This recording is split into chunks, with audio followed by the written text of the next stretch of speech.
Hey, hi-ho, Lions fans. Welcome to the Detroit Lions podcast. I think it's episode 417. Welcome to the Uptown Grill in Commerce Township for our live podcast party. How's everyone doing tonight? What a great show. What a great turnout. Thank you all for joining us. We are so happy to have you with us. It really does mean a lot for you guys to join us. We are joined by the wonderful, glorious, perfectly coiffed young man, Jeff the Riz Risden. How are you doing, brother? It's great to be here. Great to be back. Someone remind Riz to eat his mic. And the inimitable Dan the Man Miller, Fox 2 sports director and the voice of the Detroit Lions. What's up? What's up? Glad to have you, Dan. Thank you. Good to be here. Thank you. It's always great to have you. And our favorite beat writer, Justin Rodgers. How you doing, Justin? I think this is appearance 10, so next one's free.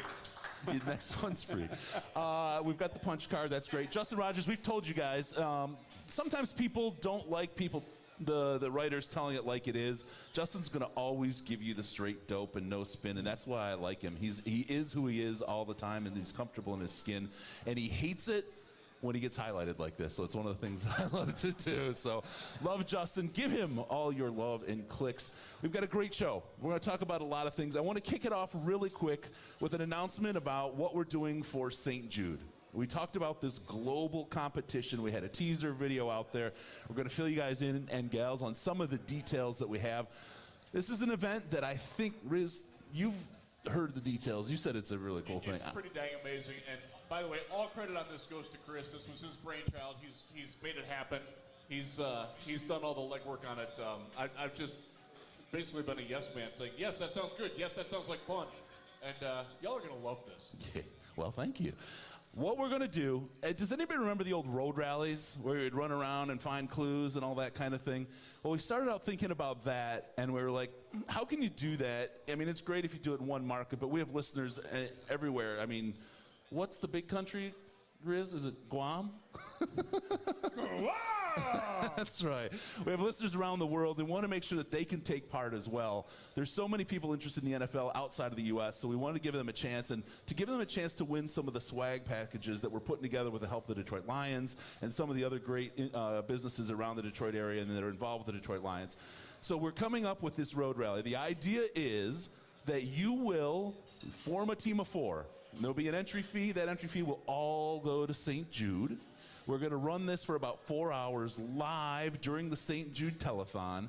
And your team at kickoff will get a list of things like maybe a 6-foot statue of a lion, maybe go to the 58th floor of a building, or maybe some other things that I'm not going to give away. And you take a picture of your team, captain, 2 members of your team, and then of course the 4th member is the person taking the picture. You'll send those pictures in. There'll be videos. You send a video update. We'll put the video update on this live stream so we can see your team in action out there working as well. At the end, we'll score everything up, and we'll have huge prize packages available for the top 3 teams, in which you can win by finding Lions-related scavenger hunt kind of items throughout wherever it is in the world that you are. It's going to be a great time. Teams of 4, get your teams ready now. It'll be live. We'll stream live. It'll be part of our thing. It's going to help us not have to talk for 24 hours. Well, thank God for that. Thank God for the people. And we're going to have a great time with it. So get ready. More information to hit the website in about 2 to 3 weeks on that. Get your teams ready. Get ready. It's going to be a whole heck of a lot of fun. Raising money for St. Jude. This year, we expect to cross the $100,000 mark as money raised for St. Jude. So thank you all for supporting it. One thing about it, and I just want to highlight why it's so important, this work. And we have somebody here, if you've watched the show, Cam is his name. Cam, you want to just give a little hey up there? Cam was on our show as somebody who had been through cancer, recovered, and was in college at, where is? Ohio U, go Bobcats, baby! That's right. Oh, yeah. Ohio U, living the dream, living the life that Riz wish he would have pursued. He's literally living my dream, becoming a meteorologist from Ohio University. That's what I went to school for. Cut it. So go Cam. such a positive, wonderful guy. So here we are. We're putting this event together. My wife's helping with graphics in the other room in the house. We're doing this broadcast. Cam comes on, and he just lights up the stream. He tells a story. He's so positive, so forward-focused, such a great kid. We just heard, got the news that his cancer's back. He still came out to join us, but I want to highlight the importance of what this work is and this money is. So, Cam, we're here for you, buddy. We're working as hard as we can, and we love you. Thank you so much for helping us, and we're going to do whatever we can to help you along the way, man. All right, there we go. All right, we're going to keep rocking on something different. We'll talk Lions. We'll talk training camp. There's been a lot of stuff that happened so far this year with training camp and leading up to training camp as we get there. I look, Dan, at the coaching staff taking on Hard Knocks. Jared Goff, this is his third time. Yeah. There's a lot of things that led this team together. What's your thoughts as to how the organization handled getting to day one of training camp? Well, I think it goes back to day one of Sheila Hemp putting this plan together. I think it goes back to her vision in bringing Chris Spielman on, and they're wanting to be collaborative and have an organization that worked together, which didn't happen with the previous regime. And I'm not just talking about football, I'm talking about every department, because that building works together now, and it didn't work together for a while. So I think they're building something. How it translates into wins and losses, we're all going to find out together. But I think as an organization, they've built something that is cohesive, that works together, where people feel like they're important, where they feel like they're a part of the process. And I think that was really important coming into the Campbell, Holmes, and out of the Quinn Patricia era. So, yes, I think they've done a nice job getting ready for all of this, but I think it's easier to do when you're already an organization that can work together and move towards one goal as one. Absolutely. And then, Justin, you've been out there. First day for the fans today. You've talked to a lot of fans just through your lovely Twitter world, and you saw what was out there today. There seems to be a little different buzz this year, even than last year, and certainly the 2 years prior from what we see from the fans. What are you seeing down from the press pit, looking up, and what are you hearing from the fan base? Yeah, look, I think there was a wait-and-see approach last year. There's a reason this team was worst home attendance in the NFL last year, right? Fans are tired. And I think today the stands being full the way they were. Season ticket holders only. It's a Saturday, so it's easier to get out there. But to be as full as they were, I think shows that people are sipping the Kool-Aid again without reservation. Yeah, absolutely. Riz, what about you? You kind of swim in all the lanes out there. What did you see? I mean, you were talking to Lomas today. You were talking to fans today. What did you see out there? I'll tell you just from interacting with people that are around the team more than I am.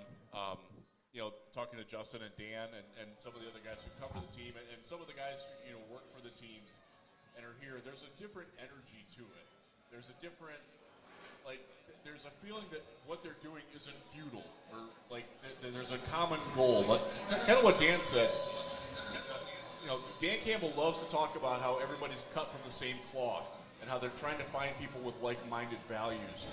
And you can really see that. And it's not just in the football, again, what Dan said. It's not just on the football field. It's in the presser. It's in the staffing room. It's in the media relations group. It's in the guys that are catching the balls when they're being thrown back to the. It really is. It's tangible to see from someone like me who only gets over here every so often. So I'll be here and I'll feel what Justin's feeling. Then I gotta eat this mic. Then I will go away for a while. And then I'll come back. And, you can really tell the difference when you get away. And for me, it's been very noticeable, even from the end of last year.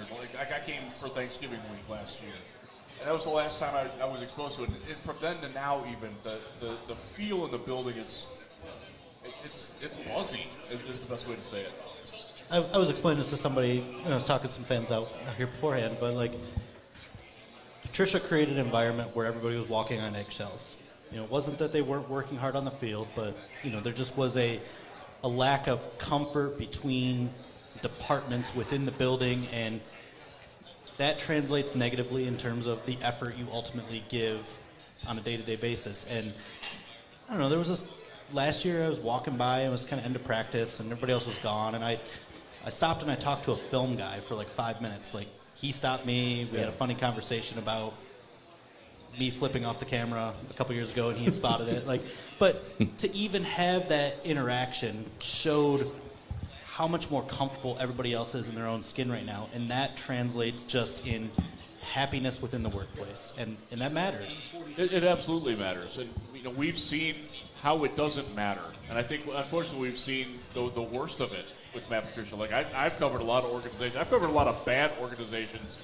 I might be the only person that covered both winless teams in NFL history. Is it a Risden thing? It might be. It very well could be.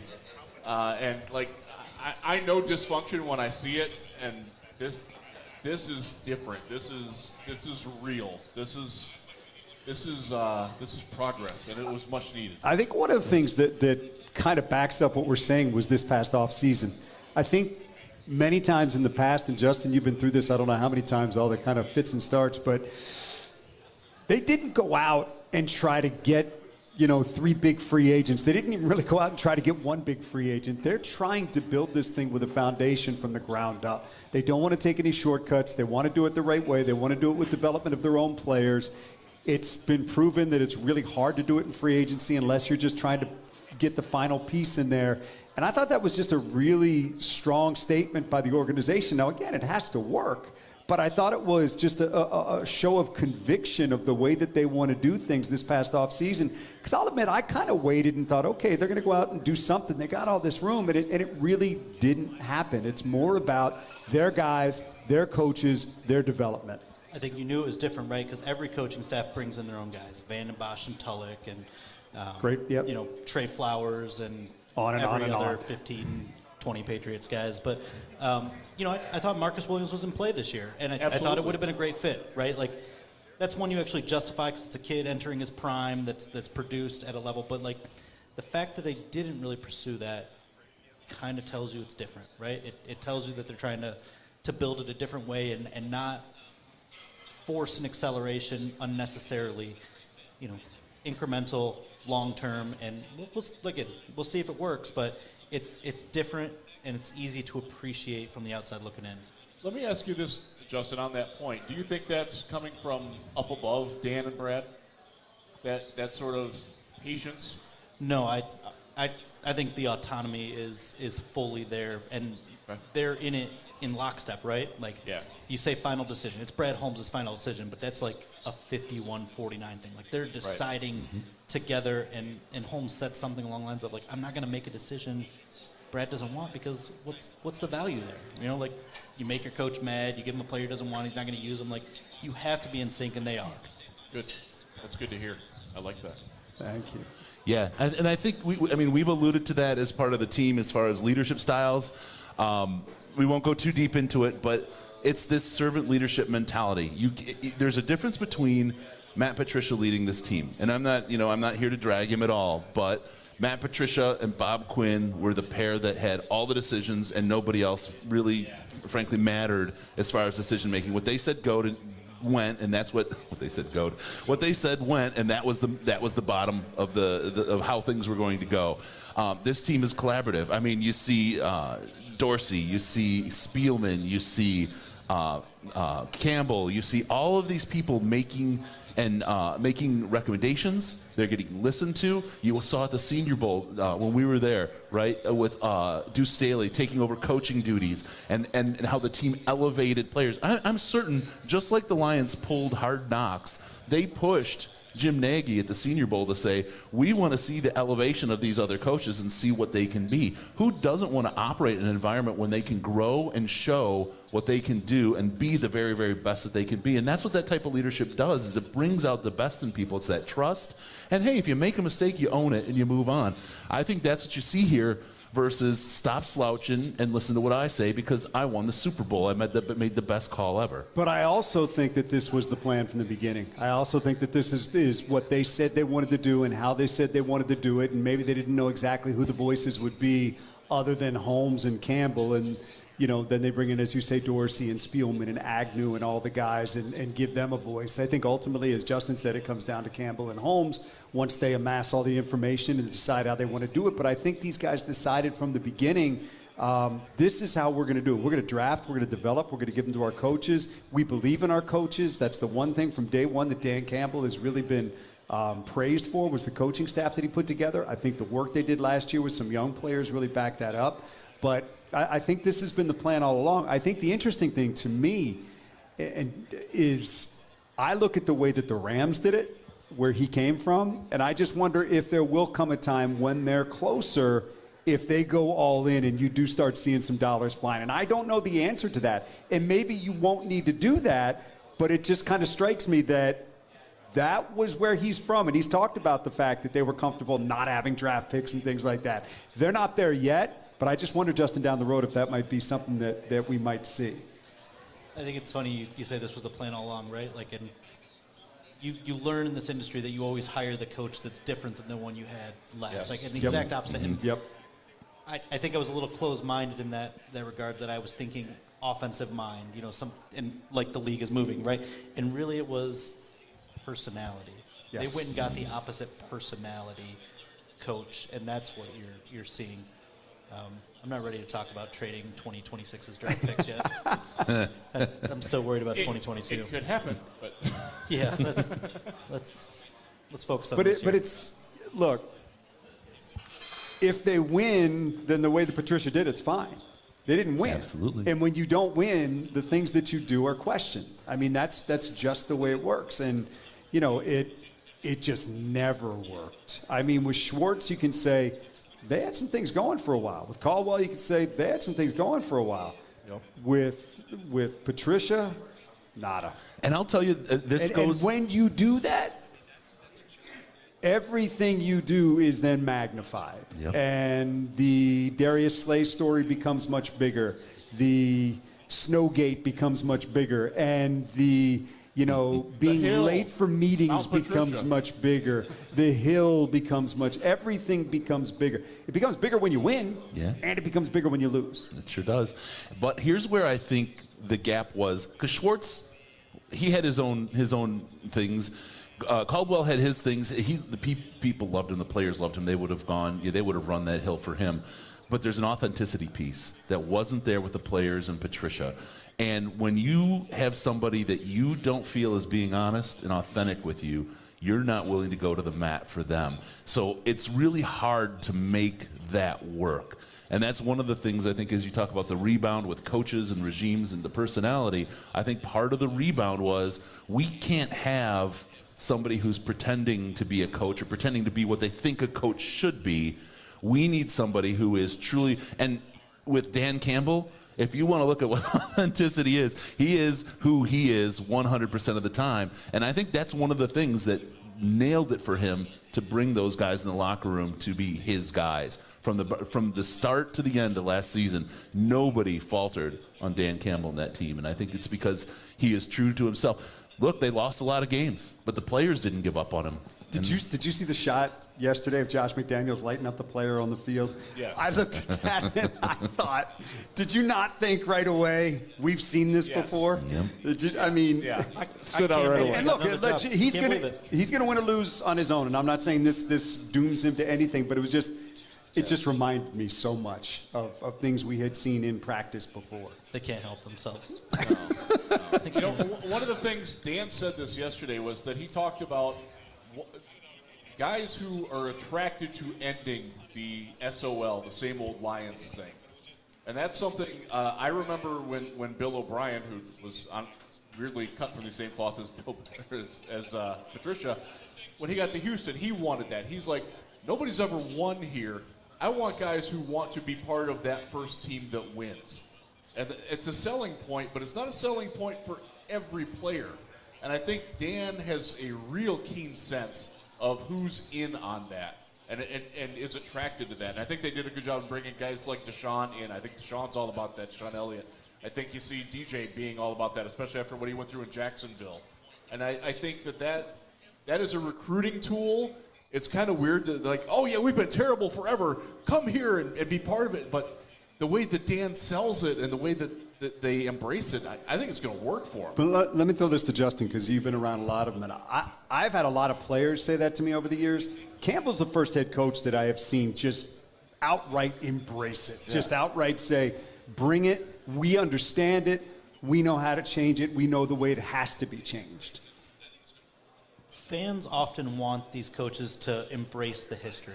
And I've kind of... Feel what they feel. I've kind of rallied against that before, or railed against that before, because, like, I don't feel like Matt Patricia or Jim Caldwell or Jim Schwartz or whoever else was responsible for the 60 years past. Like, let it go, build fresh. But I think it's endearing that Campbell's weaponizing it almost. Yeah. You know, yeah. like, It's a good way to put look it. he played here.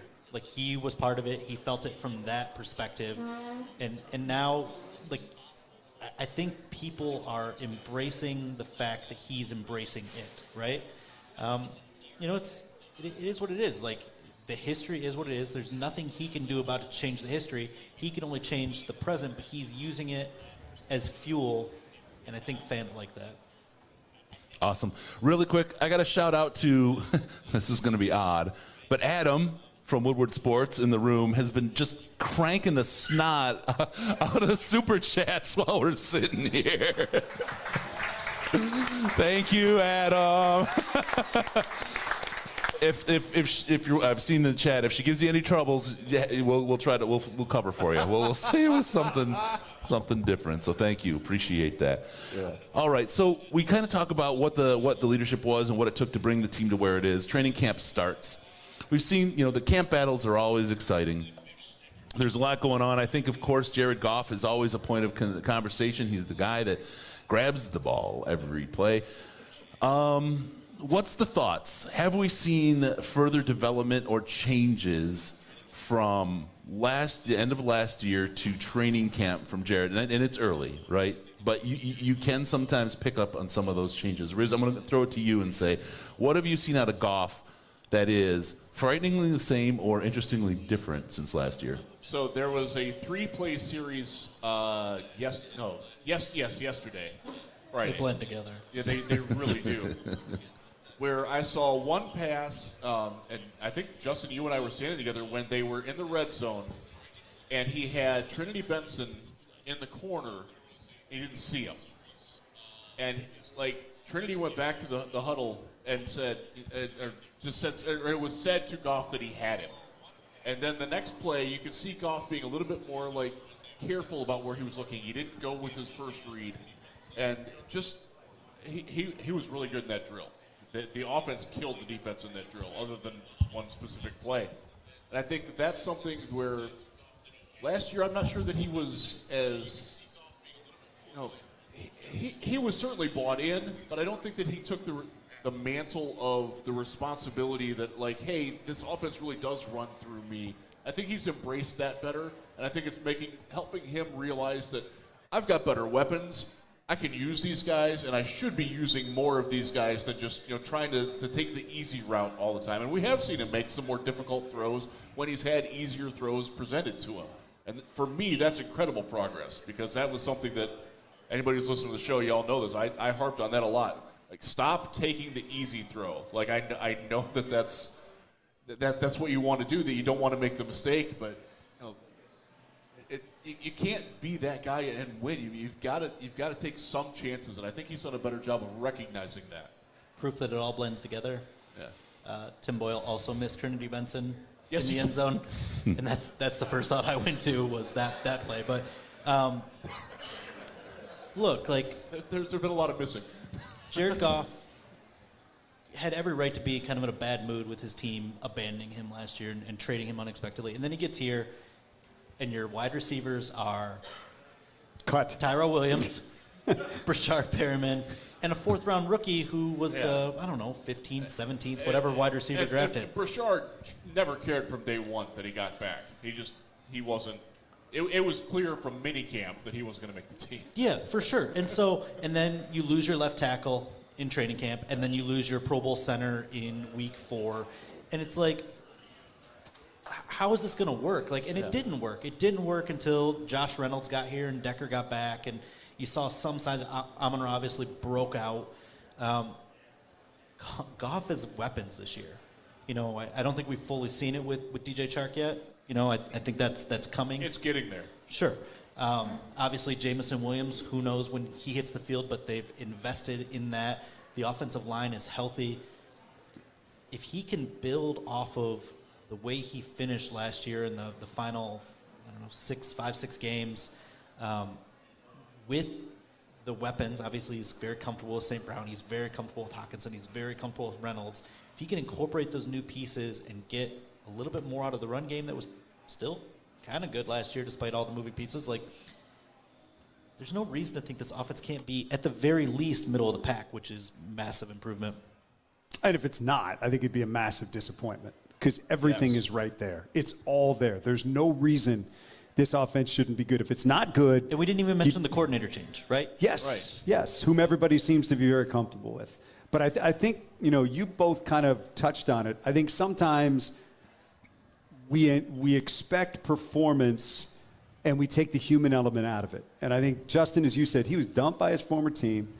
The guy he got traded for and replaced by was the toast of the league early in the season. He's watching all this unfold. He's getting his head bashed in here. Nothing's going well. I just think it was a really rough time to switch teams, try to get used to it, try to buy in. I just think it was really hard.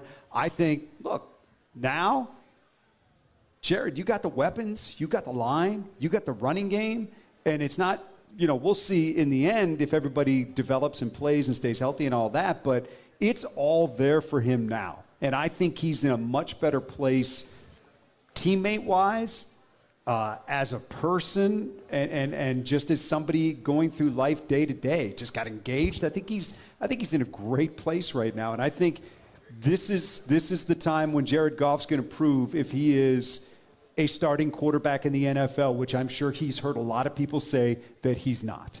I think there's two things that I've seen about Jared that really kind of have really primed me to believe that he's ready. Now, is he physically able, we'll see. But the maturity that he showed in that Jason Kabinda interview, and I forget the guy from Penn State he did over the summer, was just off the charts.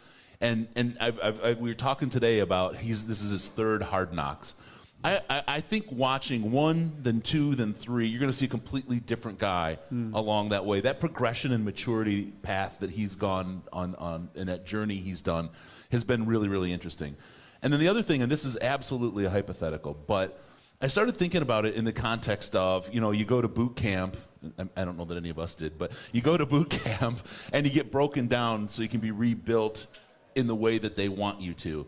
And I would say that McVay broke down Jared Goff, and he came here probably to the best landing spot possible for him to get rebuilt.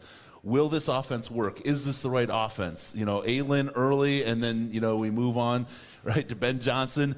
See, you know, we'll see what that does for him. But none of us mentioned that fact that it just didn't go well there. That's a good point. Yeah, and he's getting now built, and he's had this offseason to get built into their seek and destroy weapon, their fire and forget weapon, their guy that runs their scheme the way they built him to do it.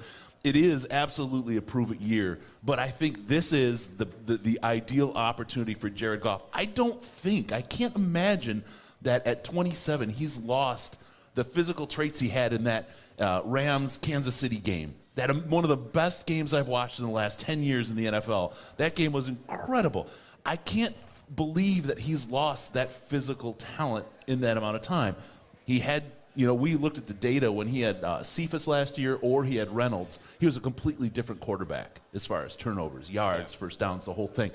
And the weapons he has, and you look at Reynolds and Cephas, where they'd be on the depth chart this year, the improvements around him only, you know, it predicts, hypothetically, that he is going to potentially find that space. I'm so interested in this story, to see a guy who did get knocked down and torn up where he was, and to see if he can have that kind of redemption arc. Because I think as a human being, I would love to see that happen. And you can't play in this league unless you're a really competitive person. Yep. And I think if every ounce of his competitive nature isn't now engaged, I don't know when it ever would be. Because, I mean, Justin, you were in the room. I'm sure if you were there that day or not, Jeff.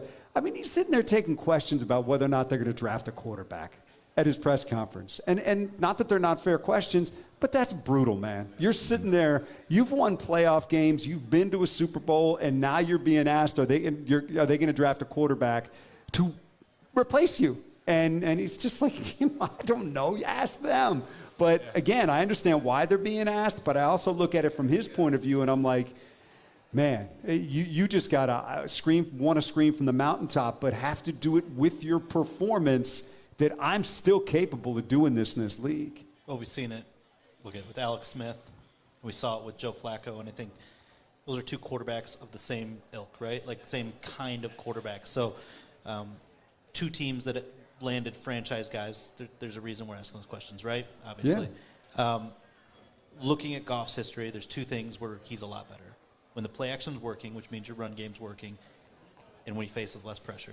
Maybe that's every quarterback. Maybe. Not always the case in Detroit, right? And that's going to boil down to, does this offensive line deliver in the way that the resources were committed to it, that it should happen? I don't have any reason to believe it won't. If he has the time to throw to these weapons, it should look pretty good. He should look pretty good and should be at least able to stave off those replacement questions possibly for another season. All right, there we go. The Jared Goff questions definitively answered, I think. 4 days into training camp. It's No, over. but to Justin's final point there, it's a massive moment for the franchise as well, not just Jared Goff, because you have to make a decision at the end of this year. Look, I'm probably more bullish on Jared than a lot of people. I think, to your point, he's shown what he can do in this league. He has to get back to that. Now he's surrounded by the weapons that I think will help him do that.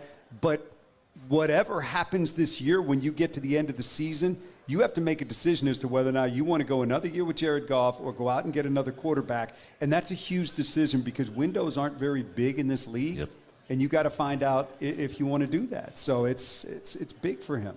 So if we toss the last year in LA, let's just say that was the year of McVay scrambling Goff's eggs. I'm going to ask a question that's going to scramble some eggs. Okay. If Jared Goff wins a playoff game, let's just pretend this year, could be next year. He made it to a Super Bowl, right? And with the Rams, he didn't win it, but he made it there. And then he won a game in Detroit. You have Matthew Stafford, who couldn't win a playoff game in Detroit, though he did win the Super Bowl.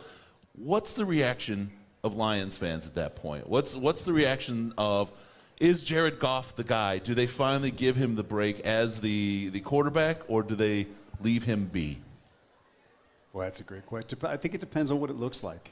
I think if you're 9-8 and win one, to me it depends on what it looks like. I do think there are a lot of people that are predisposed into thinking that they have to get another quarterback, but I think that it's I think it just depends on what it looks like. I think it's really hard to say. All right. Probably not in a position to draft a quarterback if you are winning playoff games. Good point by you. That's the side view of it. If you don't need to get a quarterback, you got 2 first-round picks where you can add more to build the team, and that's think about what that could do if you add 2 premium players at other positions instead of having to use that for one quarterback. That's all fun. right. That's a fun spot. Justin, I know you have things to do. Yeah. And I know there's somebody here that drink this old fashioned. Yeah, for sure.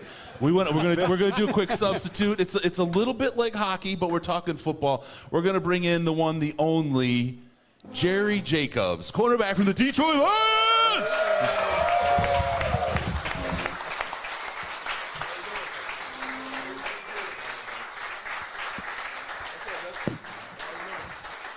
What's up, Jerry?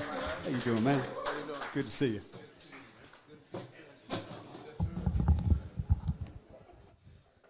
Dude, so I got that same shirt, and it doesn't look as good on me. All right, Jerry, that's the first question. Where are we on body fat, brother?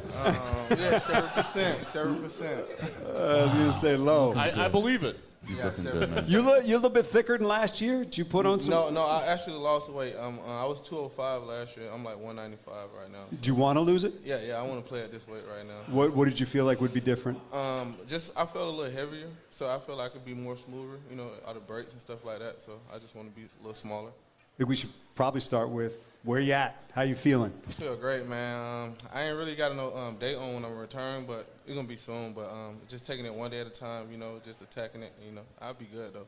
Everything going great. I saw you yesterday at practice kind of barking at the coaches a little bit, staying in their ear, staying engaged. How important is that for you to be able to get that feedback while you're not able to participate? It's very important, just getting the feedback from your coaches and, them talking to you while you're out there about the same things, just to see you not out there, them talking to you. So it's very important, though, so you got to stay on it.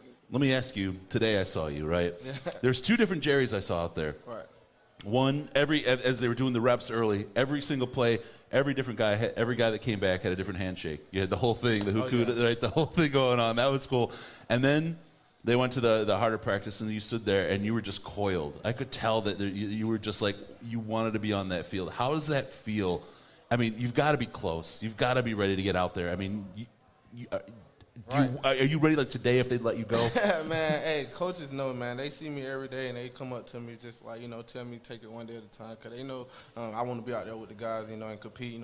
They know I love to compete. So it's not hard, it's a mental, you just got to take it one day at a time, like I said. Like, it was hard the first couple of days, but I'm getting better. But I'm at a good point in my life, and my leg going to be good, so I think everything going to be all right. Everything just perfect, just at a steady uphill, so y'all see how it comes, though. No, I saw, and the smooth, the happiness that you have with the guys, the rapport you have with the rest of that secondary, that is amazing. You guys are really all in it together.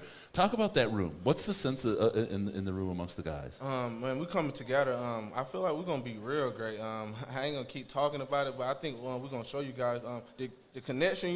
We get in there. We know we're getting a little better, but every day we getting 1% better with each other. And like, we go out to eat with each other. So like, it's a great like brother bond with them guys. And the oldest guy is Tracy Walker, so he like the big brother to us, like the uncle. So everybody just look up to him and just keep going, off his passion and stuff like that for the game. They embracing the seatbelt gang lifestyle? Man, they love it, man. They weighing on their shirts right now. All right. Like AP, AG, they just weighing on it, so they love it. Yeah. That's awesome. They still celebrate. That's they still awesome. do it for me. What it mean to you when you saw Tracy resign here? Oh, man, it was just a blessing, because I played with him last year, and like, he know the game crazy. He been around a lot. He been around here 5 years, so it's like, when I played with him, like, he was like a big bro to me. He taught me some things, so it was a blessing to see him come back, because he really wanted to come back and play for Detroit for real, so I was happy for him.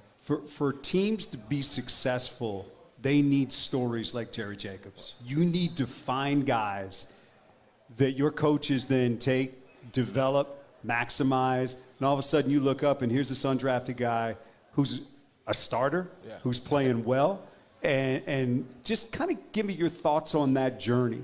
And as you reflected on it going back to last year and kind of how AP and AG affected that. Man, it's crazy. I always think about it to this day. When I got the text before. So week 4 we had played, I think it was Baltimore, then, no, it was Chicago. And then AG texted me, was like, hey, Jerry. I was like, what's up? And he was like, I don't care how you got here. I was like, you right? He was like, I want you to start for me this weekend. I want you to travel to Allen Thielen. And, like, when I got that message, man, I was just like, oh, man, like, you really here? So I'm like, take advantage of it. Because I did get an opportunity week 2, and I did some things. I messed up a little bit. And he was like, I told him, if you put me in again, I'll never lose this opportunity. So he gave me the opportunity again. I just ran uphill with it. So the connection with AP, and AG, they just treated me like I was a first-round pick. Like, they didn't treat me like I was undrafted. They taught me a lot of things. So it was a blessing to play with them guys. Is that treatment still going on this year now that you're somewhat established? I know you're not out there playing, but you're very active in the meetings. Is there like a feeling of more trust and respect from them, or is that sort of the same for you? Man, it's like, honestly, like, I'm blessed. So Brad, all them, the GM, the owner, like, they just come up to me and, like, just tell me, like, when I just see that, and, like, not trying to be cocky, but when I get them people coming up to me, like, from being an undrafted rookie, it was just like, it's special. Like, so I got some more in me, man. I'm really, really pumped to go. Like, if they let me go off this leash right now, I will. So, we're just gonna take it one day at a time. But like I was saying though, it's a blessing though, So well, you only missed the padless time, so your game shines when the pads come on, because you are a physical guy. Right. Talk to me a little bit about your style of play, and if they're asking you to do more of that, or there's been a defensive scheme change, the focus on aggression. Tracy talked about it. Deshaun talked about it a lot today. Very happy about it. What does that mean for you? Man, the scheme AG is aggressive and violent. So I come with that, but at the same time, they got a couple of schemes up for me. They wanted me to get in the inside. Sometimes if you got the best receiver in the inside, they want me to get on him a little bit. So it's a lot that come with it, but at the same time, I think I can take it. So I can play a little nickel or something if it come down to it. But it's a good scheme they got going on right now. You and I talked last year, and I think the one thing that we talked about is I think defines you and who you are. You're always going to be an undrafted free agent in your mind. You will always be. You're going to keep that disrespect, right? Just because it makes you fight. Yeah, I'm rooting for the undrafted right now on the team. Like, you better ask them how I be in their face talking to them. Like, for real, like, it's an opportunity, man. Like, just, got my story out there and what I did. I just want to keep going, man, to show everybody. What's your advice to them? What's your advice to the guy that comes in and nobody even knows who they are right now? Keep working. Like, you never know when you get the opportunity. And, like, grind every day, bro. Like, you in the NFL, like, most people don't get the opportunity, like, so when you get in the door, you're a professional. So, like, just take it one day at a time and just grind. I bet the outcome will come out good. Like, have some of the undrafted guys come up to you like that? Like, I know Sed is back there. Yeah. I watched him in college, and he's kind of a similar guy to you, too. Sed real good. A lot of dudes come up to me, a lot of rookies right now. Sed, we got a good connection. Like I said, I'm rooting for them guys. I want him to make it, so I'm telling him everything I did to get there. But, we got a good connection. Let's talk about your relationship with the coaches. I mean, Dan Campbell takes all the headlines, right? You can't. I mean, he's always out there with. You've had enough of that shit. Right, that's his thing. That's our guy. Right. He always say that. But let's talk about Coach Pleasant. We had a run-in with some of the Pleasant family today. And I don't say run-in. I want to say we got to meet and talk to him in a very good way. It was a positive run-in. Yeah. And I want to hear, because we hear a little bit, but we don't get a lot out of what is Coach Pleasant doing for the team. I'd love to hear from you about some of the defensive coaches, what they mean to you. And, I mean, look, we've talked about it when you were on last time, right? That day you got hurt, and that tweet to your mom was one of the most heart-wrenching tweets I've ever seen, man? And it came out, you come from this dark spot, and you get to where you are, and you're back to the Jerry we always know, who's always had, it's an uphill fight, but it's never too big a hill. It's never too big a hill to climb. Talk about the coaches and how they've worked with you through this to get up this hill together. Man, AP, Coach Pleasant, I don't know what to say. Like, he come with, like, some days, like I said, I want to play football, I want to compete, so I come out there, with a little mad face just because I want to compete, and he'll always come up to me and just cheer me up, like, so, like, and for him being from Detroit, like, he want to change it, too, so, like, to see his, like, motivation to try to change the city, the team, I'm with it, so, like, he can bring that energy, and AG, hey, man, that's just another dog, bro. Yeah. He played in the league 15 years, he know what to take, and, he going to help us out, change this around, so. All the coaches I really got a good connection with, like Dan Campbell, we talk, all today. So. They talk about, I mean, you Jerry Jacobs is a name, right? You've made a name for yourself. You've got a place in that locker room for sure. You're not one of the guys whose names isn't known, right? How about the city of Detroit? How do you feel? You've come here now. You've been here about a year. How do you feel about the city? How's the city welcomed you? How do you feel it's treated you, and how are you feeling like you fit in? This is my second home. What can I say? Like, hey, I like it. They treated me good, bro. Welcome arms. They let me come in. A lot of fans. Honestly, I shot you guys out because, like I said, when I came here, I didn't really do no podcast. Y'all was the first people to put me on with a lot of Detroit fans. So I shot you guys out. So thank you. But they real good to me. I just want to help it out with change. Like, I want to be here for a minute and just want to change it around, which I can do. Got to get those T-shirts printed, man. Yeah. Got to get the T-shirts printed. There you go. Got to get that going. Give me some thoughts on what you're seeing in front of you. I know you're watching from the side right now, but that defensive line, it's so important to what you guys want to do. Aleem's back, looks different. I think Levi was never himself last year. He's back this year. Obviously, you draft Hutch. Just the guys that are going to set the tone for that defense up front. Ooh, aggressive and violence. We watching practice today and see Charles Harris, Aiden coming out the edge, Aleem in the middle, Levi, Brock, like, oh my God, it's gonna be a destruction in that D-line. And like, they're gonna help us out, and we're gonna help them out. So that's what I'm saying. Like, it's gonna be a good year for us. So it's basic stuff, but just tell it to me like I'm two. How important it is if those guys are making that quarterback get that ball out fast. Very important. And by us locking the dudes up like 3, 4, 5 seconds, they getting a sack. Like, honestly, Aiden coming out quick, Charles coming out, Lean pushing it. Hey, it's a connection. So we work together. Or he hurries and it's up for grabs. Oh, yeah. You know they throwing it up. Yeah, so, like, Charles got him running. They going to throw it up. So, yeah, interceptions coming. I mean, that's another guy that's another great story. I mean, here's Charles, first-round draft pick, bounces around, really doesn't get any traction, comes here. You watched it unfold. What do you think happened with Charles here? How did this coaching staff impact him?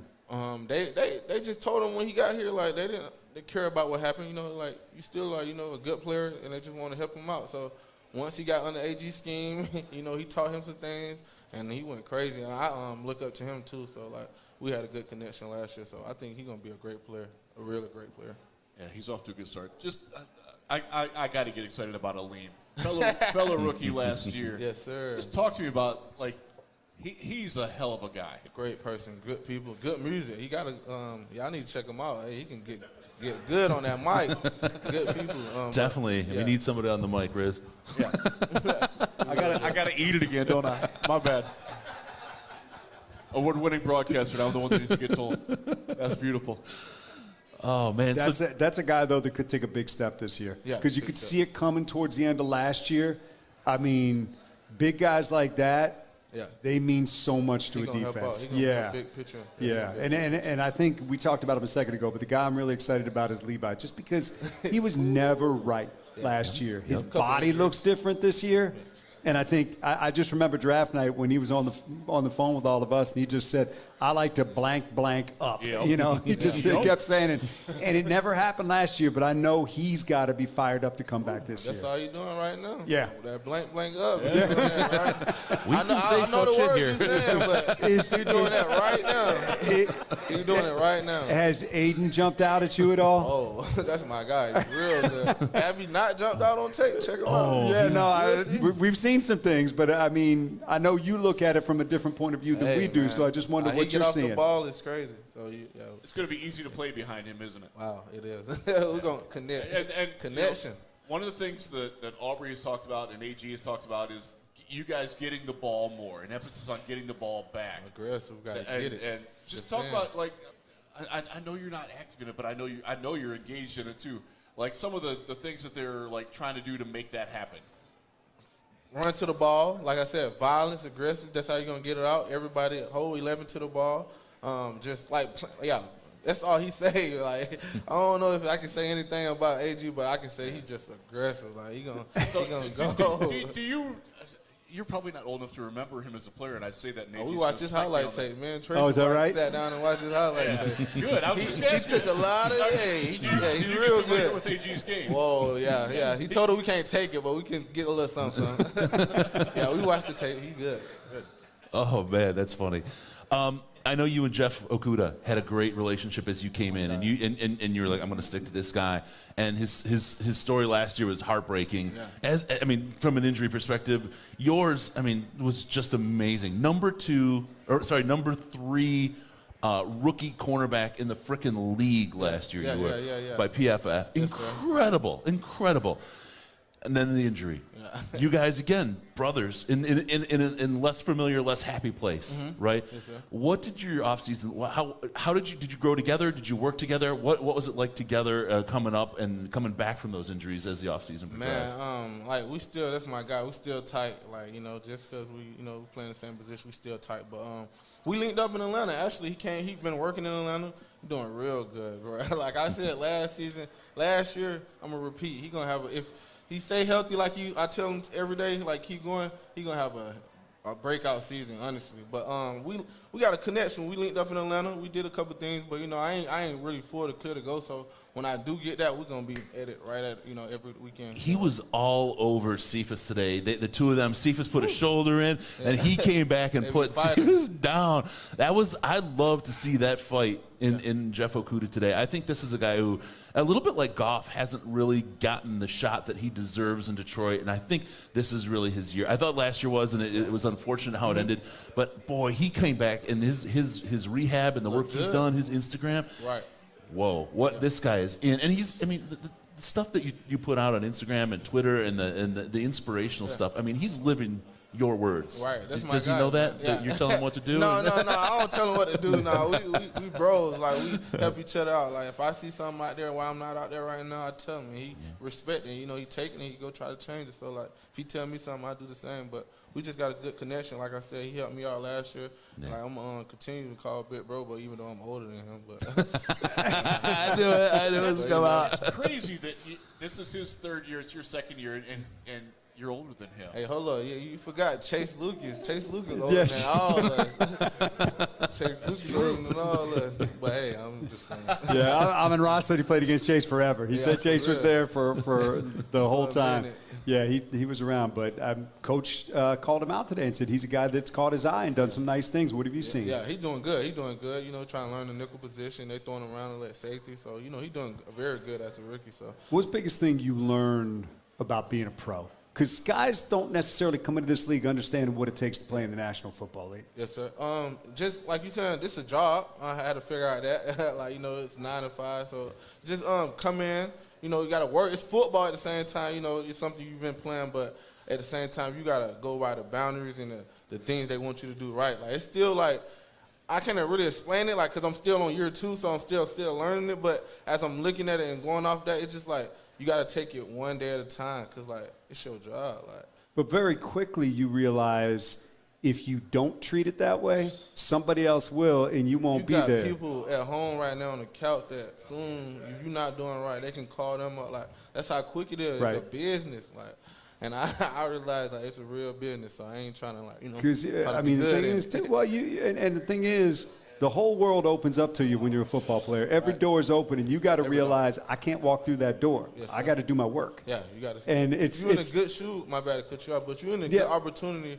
You can't mess that up. You know, you like just keep going off that. Like, you know, it may be more fun in the short term the other way. Thank you. But in the long term, if you want to stick around, that's the guys that do it. And it's like, you know, even the best players, you watch them and how hard they work. And I always thought that separated so many guys, just their dedication to task and understanding of what it took and just the work that they put in after practice. And even, you know, a guy like Amon Ra who comes in as a rookie, 202 every day, just catching it. And how other guys said, okay, he's doing that. I'm going to jump in behind him, and you can start setting the tone for other guys. That's how you start young. Like you said, we got a lot of young guys on our team. So, like, we still look up to the, you know, the older vets, but we can take over too soon, like, you know, so, like, we got to take that leadership in, too. So that's why I'm saying, like, Amara, he a good leader right now, so he trying to just help the receiver crew. Let me go back a little bit, Jerry, to, you know, the different doors that you could open and making the decisions not.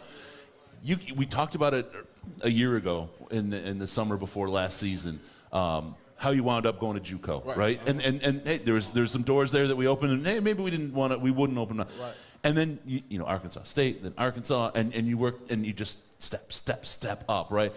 How much of that really is the stuff that you took away and learned and apply as to looking at what doors are the ones that you want to open and walk through and which ones you don't? I mean, were you lucky in a way to learn that early and have that harder road, do you think? Man, all them opportunities from, like, JUCO to Arkansas, like, I learned a lot, and the only one that really hit me was the one I went to Arkansas. Like, that was the biggest one, like, cause, like, the things I did and what happened, like, that's what made me go undrafted. So, like all them, like, really made me who I am now, like, become a real man. Like, you know, I was a little boy back then doing childish things, but I'm a real man. Like, you know, I just want to show everybody, like, they can do it. Like, it's a lot in me that I got, like, that I want to bring out and, you know, show people. So, like, that's why I do what I do. Like, you know, I love to help out, love to do things for the community, stuff like that. But, like, I learned a lot from them, you know, that role, and I won't never forget that. So, like, you know, every time I think about it, that just made me go harder and harder. So, I just, you know, thank God every day and, you know, just keep working. So,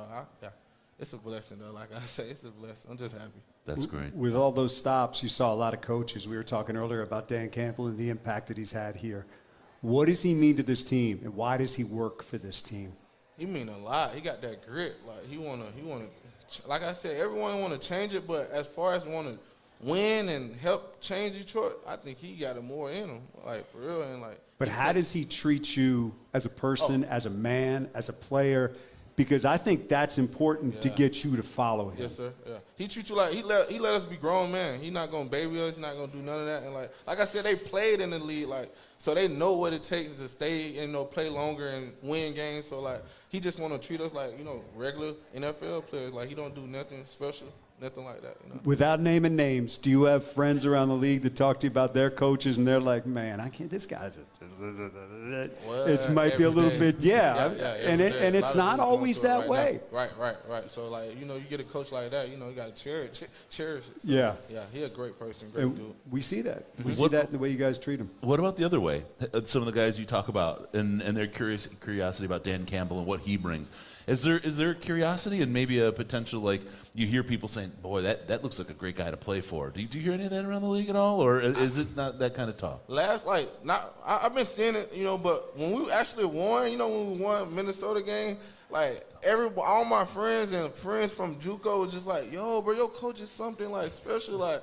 And then, like, in the beginning, when I first got here, they heard him, like, when he said bite kneecaps and stuff like that. Like, when they heard that, like, they just like, welcome to Detroit. He's just like, he real special, man. So, like, they really like him. But, he's a great person, man, a great dude.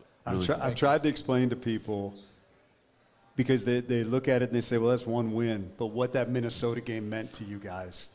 Because when players literally put their blood, sweat, and tears on the field every week and they're not getting anything out of it, when you finally get something like that to happen, just the release has to be incredible. Yeah, it was crazy, man. I was just so happy. Like, I was just happy for Coach Campbell because, like, he gave me the opportunity, and that was his first year coaching as a head coach. Right. Like, he was just a tight end coach last year, so for him to try to help change this culture around, I was so happy for him, man. And it was just like we had to just keep going, but things end up by there. But we're gonna be real special. So. Well, let me ask really quick to the crowd. What was your reaction to that win against Minnesota?